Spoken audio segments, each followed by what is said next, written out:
In this video, we are going to be introducing 2 new operators along with a new map in this fully viewer-submitted operator concepts video. This was entirely brainstormed by Urrutia259 over on my Discord server, which I encourage you guys to join not only if you have an operator concept idea, but also if you just want to join a community that we're growing by the day and just come be a fly on the wall. Either way, we'd love to have you. So again, full credit in this video to Urrutia259, and let's take a look at Operation Double Sword.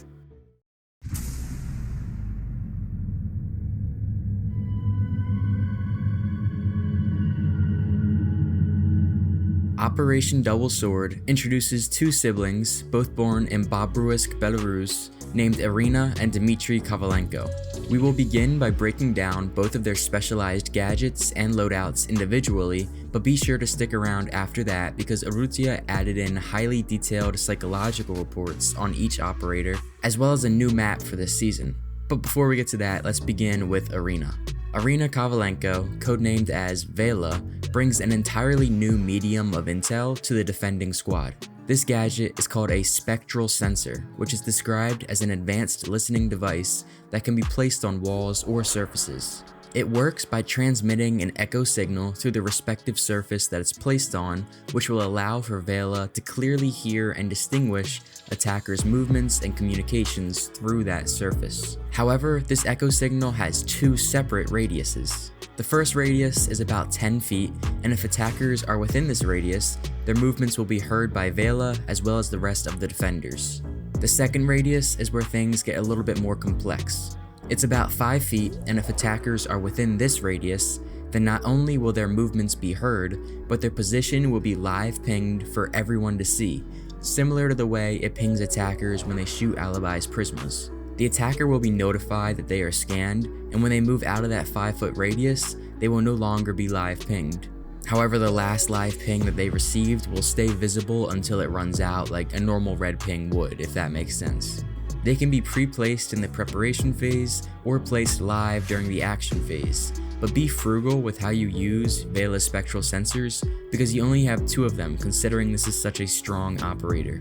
This ability does have its drawbacks though, so it's not just totally overpowered. Imagine there's a Vela on your team and you are in a gunfight with an attacker on the other side of the map. If one of Vela's spectral sensors go off, you will hear the movements from that attacker at that sensor. And of course this will make it less easy for you to hear the movements of the attacker that you're fighting. I'd imagine that when the sensor does go off, it will show an icon on the defender's screen like the one that I'm showing now. And this will help them know when it's going off and it won't just be random noise that they hear that's getting pumped into their headset. There's countless possibilities and strategies that Vela brings to the table that could literally be game changing, and in my opinion, would make her even stronger than operators like Malusi and Fenrir. Urrutia specified that he wanted Vela to be a roamer. Because of this, she's a 1 armor, 3 speed defender. Her loadout backs this up as well. She has the choice between 2 SMGs in her primary slot, making her the first defender in the game to have this option since both Doc and Rook. She can choose between the MP5 or the M12 submachine guns. For secondary, she has the GSH-18 pistol, and for secondary gadgets, she has the choice between barbed wire and a deployable shield. Like I said, we'll look at some psychological reports and a little bit of lore later on, but first, let's move on to the gadget and loadout of Operation Double Sword's attacker, Pyro. Dmitry Kovalenko, codenamed Pyro, mixes together some pre-established concepts in Rainbow Six Siege to form a completely new revolutionary attacker. His gadgets are called Inferno Mines, in which he gets 3 of them per round. They can be placed on any surface and will be activated when a defender walks past its radius, which is just a few feet, so the defender will have to get relatively close to it for it to activate. When a defender does walk through this radius, a large burst of fire will be released and deal incendiary damage similar to Goyo's Vulcans. Not only will it deal damage swiftly, but will also ping defenders similarly to the way I described Vela's spectral sensors. They will red ping them until the defender leaves the fire or dies, whichever comes first. These mines are about the same size as one of Thorn's razor blooms for reference, and if a defender sees it before they walk into the radius, they can shoot it, but the fire will still come out regardless.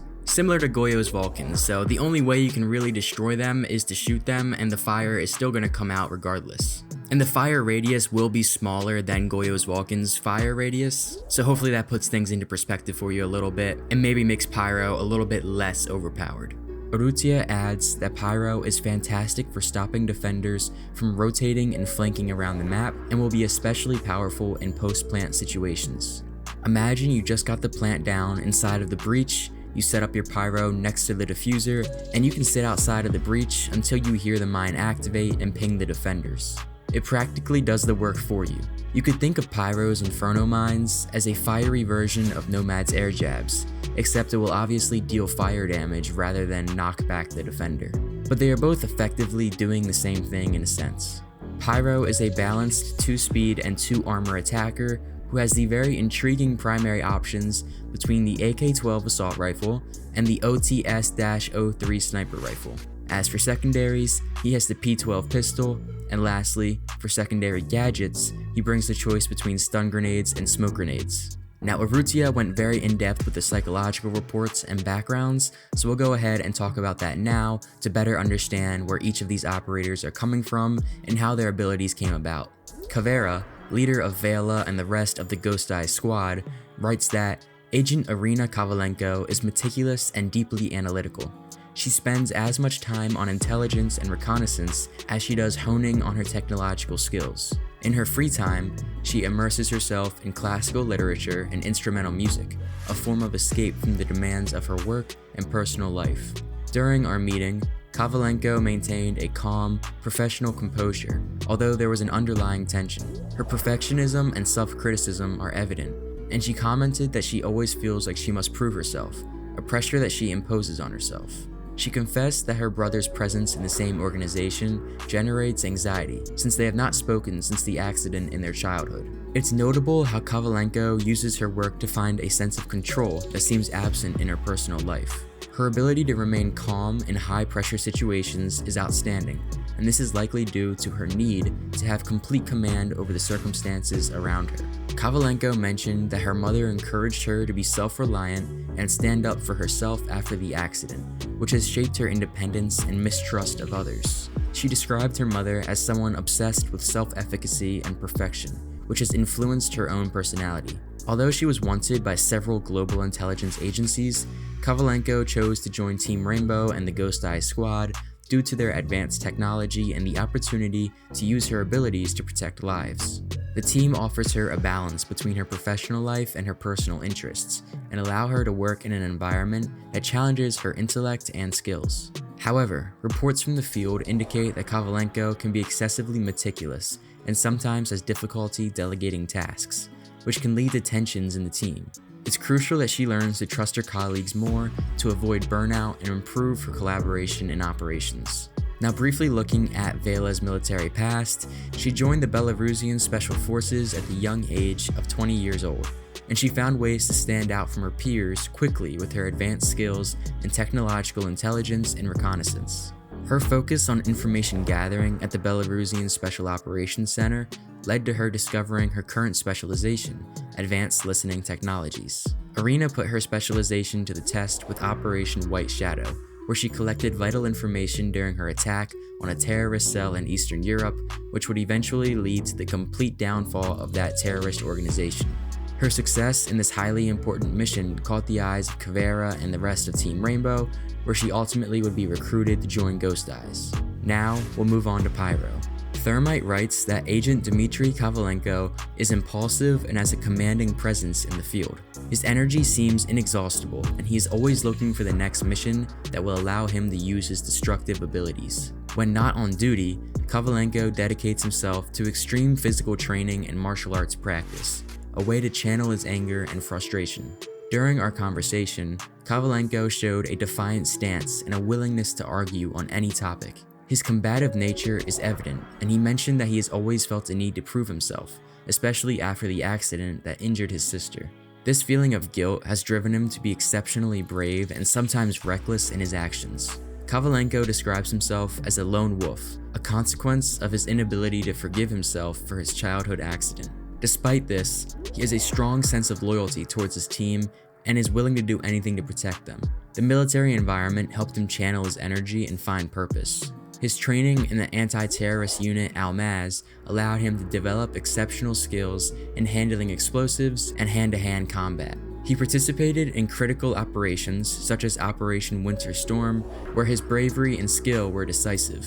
Kovalenko was recruited by the Red Hammer Squad due to his ability to handle high-risk situations and his experience in offensive operations. I saw in it invaluable potential for missions where both brute force and precision were required. Field reports highlight that Kovalenko can be impulsive and sometimes difficult to control. His propensity to act without thinking about the consequence can put both himself and his team at risk.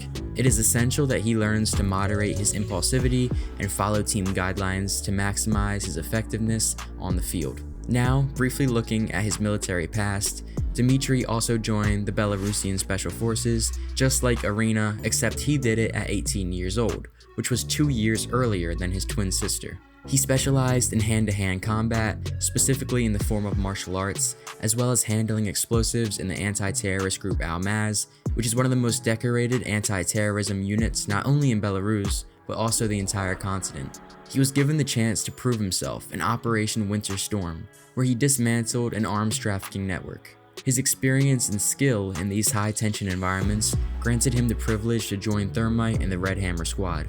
Now we have a brief add-on from Arutia about the lore of the Kovalenko twins. When they were children, Dmitry was unwisely handling fireworks one day on his grandparents' farm when they unexpectedly exploded, which left Irina nearly deaf with severe burns on her face. This incident not only affected them both physically, but also emotionally distanced them from each other for years, and Dmitry could never forgive himself. Years later, they were both unknowingly recruited to Team Rainbow. Neither Kavera nor Thermite knew that their newly initiated operators were twins, and although their initial interactions were short and filled with tension, Team Rainbow continues to work hard at helping them mend their sibling bond and take advantage of their complementary skills. Arutia did a fantastic job with all of this backstory and lore, which adds to the incredible operators themselves. He also added in a map, which he called Museum, which we'll talk about next as part of Operation Double Sword. Museum comes around in the lore during a high-risk operation where the Key Res Legion plans an elaborate robbery on a historic museum of art in Minsk, Belarus. This museum is inspired by the National Museum of Arts of Belarus, and in terms of Arutia's lore, is home to a priceless collection of both historic and contemporary works of art, which brings wealthy tourists from all over the world to see. The robbery plans to take several expensive pieces of art to sell on the black market and continue to fund the Key Res Legion's terrorism. The exterior of the building is heavily similar to that of the real location that this is inspired from, and the interior is described to be divided into several sections, each with unique art exhibits. There will be classical sculptures and paintings to more modern works of abstract art. Overall, it will allow for various strategic environments, and it will be set up at night, bringing back the classic feel of Rainbow Six Siege's night maps. The gloominess will underscore the dim lights and visual effects of the art exhibits. The hallways are lit up by dim lamps and include natural lighting, which will create a shadowy environment that can conceal both attackers and defenders. There will be exhibition rooms with different ceiling levels and access points that allow for flanking and rotations, storage areas where works of art are stored, a reception and main lobby with a large space connecting many other sections and staircases of the museum, and lastly, a garden and an interior courtyard with sculptures and fountains. Museum is designed to offer an immersive experience with historic and artistic details. Sound effects include the echo of operator footsteps in marble hallways and the steady flow of water in the fountains, providing crucial auditory cues during multiplayer gameplay. Overall, this map sounds comparable to Consulate, Bank, and Coastline in certain ways, as I visualized on screen. So that is Operation Double Sword. I hope you guys enjoyed. If you have any questions, concerns, or recommendations, don't hesitate to comment. And I want to give a huge shout out to Grumpy for helping me out with this video. He's a super talented graphic designer. I'll leave the link to his Fiverr in the description. Definitely go check him out. Super cool dude. Also, I just want to give another massive shout out to Arutia for this in-depth concept, and I hope I was able to visualize it exactly as he imagined. Again, please be sure to join that Discord server with the link in the description, and please consider liking and subscribing while you're at it, since videos like this take a really long time to put together.